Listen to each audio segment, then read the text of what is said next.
trazer de volta aqui o programa Luz Sideral, o nosso da filosofia, hoje na edição de 121.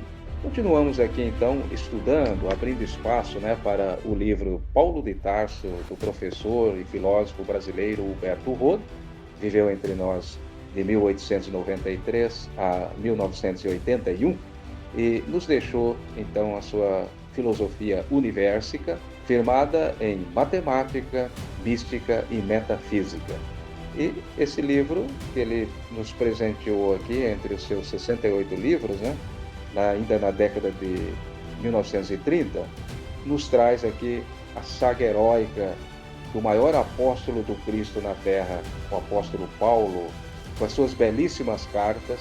Hoje nós vamos aqui trazer então o enfoque a uma das suas cartas que o Roth fez constar aqui no seu livro Paulo de Tarso, das páginas 398 a 404.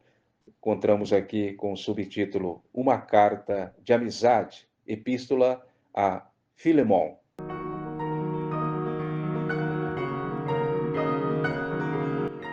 Diz aqui o escritor: quem lê as grandes epístolas doutrinárias e morais de Paulo dificilmente o julgará capaz de escrever uma singela carta de amigo, cheia de bom humor e jovialidade.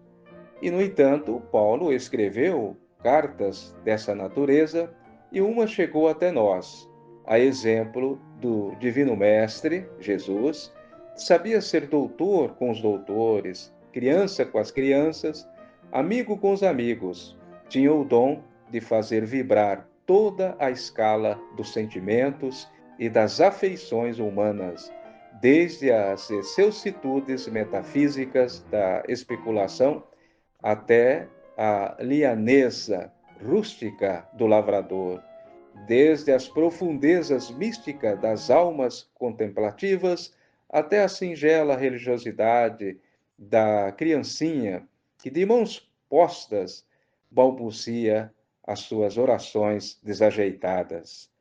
A epístola de Paulo a Filemon faculta, além disso, uma vista sobre a atitude que o jovem cristianismo assumia em face do problema social da escravatura. Mostra-nos essa carta o apóstolo por um prisma simpático e atraente. O grande arauto do Evangelho é, também, verdadeiro homem e amigo sincero das classes humildes. Filemon, abastado negociante em Colosses, tinha um jovem escravo inteligente, esperto, comprado, sabe Deus, em que mercado. Filemão fora convertido ao Evangelho por Paulo e procurava tomar a sério o cristianismo. Deu ao escravo anônimo o sugestivo nome de Onésimo, que significa útil, por sinal que o rapaz se revelara um elemento prestimoso e trabalhador. Um belo dia, porém, Onésio faz das suas. Abusa da confiança do patrão e foge com uma soma de dinheiro. Depois de levar uma vida aventureira e gastar os recursos, vê-se em apuros e vem-lhe a ideia de se refugiar em Roma, foco de todos os vagabundos do império, ressalta aqui o escritor. Lá chegado, urgido pela necessidade, vai ter com Paulo, cujo paradeiro não lhe podia ser desconhecido, pois mais de uma cartinha de Filemon tinha ele entregue ao prisioneiro do Cristo, ou seja, Paulo de Tarso. As leis romanas eram severas e a polícia da capital andava de olho aberto nos fugitivos. Quando apanhava um desses desertores, ferreteava-lhe na fronte um F de fugitivos e o restituía ao dono, que o podia matar com açoites ou enviá-lo ao Pristrinum, onde o infeliz passaria o resto da vida a acionar os moinhos subterrâneos. Apresentou-se, pois, Onésimo a Paulo, confessando o seu delito. Tinha tanta confiança naquele homem que, apesar de velho, era tão amigo da gente nova. Paulo ouve a confissão do fugitivo, que a partir desse dia reitera suas visitas ao preso. O apóstolo fala ao jovem escravo da verdadeira liberdade da alma dada pelo Cristo. Onésimo arregala os grandes olhos pretos e escuta em silêncio. Deus fez-se homem, prossegue Paulo, fez-se escravo, fez-se vítima, deixou-se crucificar por amor de nós. Escravo, porém, não é aquele que serve aos outros, que carrega cadeias e grilhões, mas sim o homem que vai à mercê das suas paixões, do seu orgulho, da sua ambição, da sua sensualidade. Livre é aquele que é senhor de si e só obedece a Deus e seus representantes. Ele, Paulo, apesar de acorrentado, Onésimo contempla a pesada cadeia que lhe cinge os pulsos. Sente-se mais livre agora do que 30 anos atrás, quando, levado de ambição, ia em demanda de Damasco para prender e matar os discípulos do Nazareno. O escravo ouve, pensativo, tão estranhas palavras, e acaba por fazer a sua profissão de fé no Cristo. Pede o batismo. Paulo empunha com a mão algemada o tosco jarro d'água ao pé da parede e deita a água sobre a fronte do catecúmeno em sinal de consagração ao Cristo. Um ósculo de fraternidade cristã termina a tocante cerimônia no cárcere de Roma. Paulo e Onésimo são irmãos. A graça de Deus nivela todas as idades e condições sociais. E agora, conservar o neófito consigo em Roma? Tirá-lo, sem mais nem menos, a Filemão? Não, para Paulo vigora uma correlação entre religião e a moral. O paganismo divorciava as duas coisas, justapondo uma à outra, aqui a religião, acolá a moral. Podia o sujeito ser altamente religioso e, ao mesmo tempo, profundamente imoral. Tanto assim que até havia deuses e deusas imorais. Em Paulo, como aliás na vida de todo cristão sincero e genuíno, a moral, ou melhor, a ética, é a flor da espiritualidade. Para isso insiste Paulo com Onésimo, para que volte a Colosses, confesse a sua culpa, aceite o castigo e supra com duplicidade e felicidade as faltas do passado. Quanto à importância surrupiada, Paulo se entenderá ao depois com Filemão. Respeito ao apóstolo os conceitos sociais em vigor. Não se julga na obrigação de abolir, de um dia para o outro, a escravatura. Em vez de se alvorar em pregoeiro de uma nova ordem social e propugnar uma subitânea revolução dos usos e costumes da época, prefere o prudente sociólogo preparar o terreno para uma solução paulatina e suave do magno problema. Faz ver a Filemão que, embora senhor e dono de Onésimo, deve tratá-lo como amigo, uma vez que o servo é da mesma natureza que o seu amo. E isto é, com dobrada razão, depois que Onésimo se tornou seu irmão em Cristo. A intercessão de Paulo pelo escravo fugitivo é uma obra-prima de psicologia e finura de trato. Aqui ressalta o professor Huberto Rode.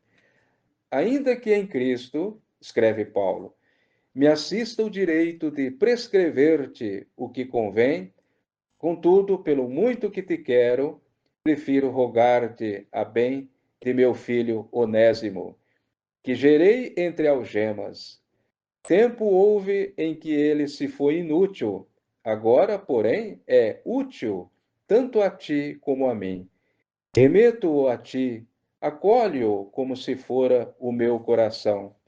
Bem quisera retê-lo comigo, para que, na minha prisão, me servisse em teu lugar, em prol do Evangelho. Entretanto, nada quis fazer sem o teu consentimento, para que o bem que praticasse não seja como que forçado, mas sim espontâneo.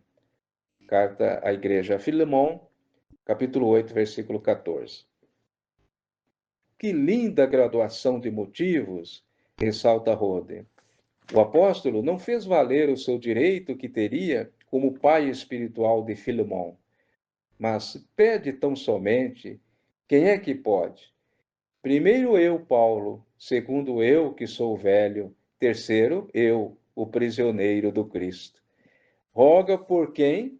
Por meu filho Onésimo, que gerei entre algemas. Ao ouvir o nome Onésimo, Filemon, assim parece a Paulo, carrega o sobressenho e logo o apóstolo, onde com um gracioso jogo de palavras, baseado na palavra onésimo, quer dizer útil, abre aspas. Tempo houve em que ele foi inútil, um não onésimo. Agora, porém, que é útil, um onésimo de verdade. E para quebrar a última resistência ou desvanecer o derradeiro vestígio de rancor da parte de Filemon, acrescenta Paulo: a ti o remeto, acolhe-o como se fora o meu coração. Era pedir muito? Depois de identificar Onésimo consigo mesmo, passa a nivelá-lo com Filemon. Bem me poderia ele prestar serviços em teu lugar, em prol do Evangelho, mas nada quis fazer sem o teu consentimento. Como sabe o apóstolo ser cavaleiro? Ressalta o escritor. Mais ainda, vê até na fuga do escravo um desígnio de Deus. Escapou gentil, regressa cristão. Fugiu um estranho, volta um irmão em Cristo. Se, portanto, me tens amizade, Filemão, receba-o, como se fora eu mesmo. Mas justiça haja, se te causou qualquer prejuízo, se está devendo alguma coisa, amigo Filemão, lança isto à minha conta.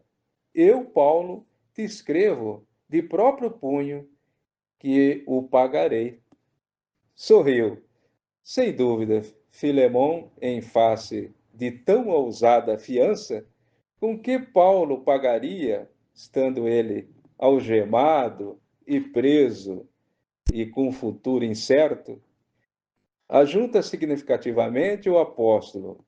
Propriamente, o devedor és tu, e eu credor, porque te deves a mim. Hipotecaste-me a tua pessoa, quando por meus intermédios abraçaste o Evangelho e ingressaste no reino do Cristo de Deus.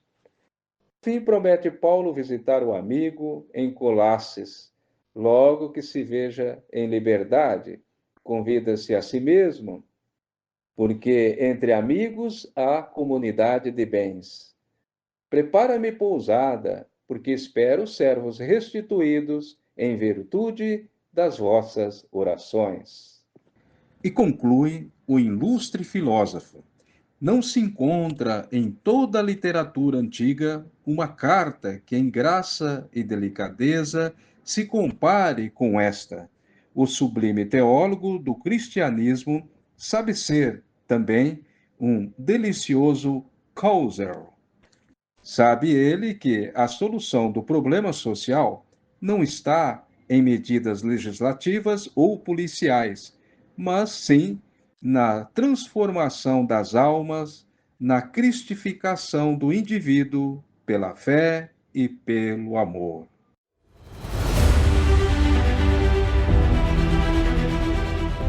Assim termina esse belo texto do livro Paulo de Tarso, do escritor Huberto Rode, com o título Uma Carta de Amizade.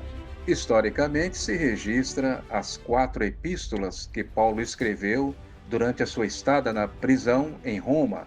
São elas Éfeso, Filipenses, Colossenses e Filemon. Espero que tenham gostado. Um grande abraço a todos, muita luz sideral e até uma próxima.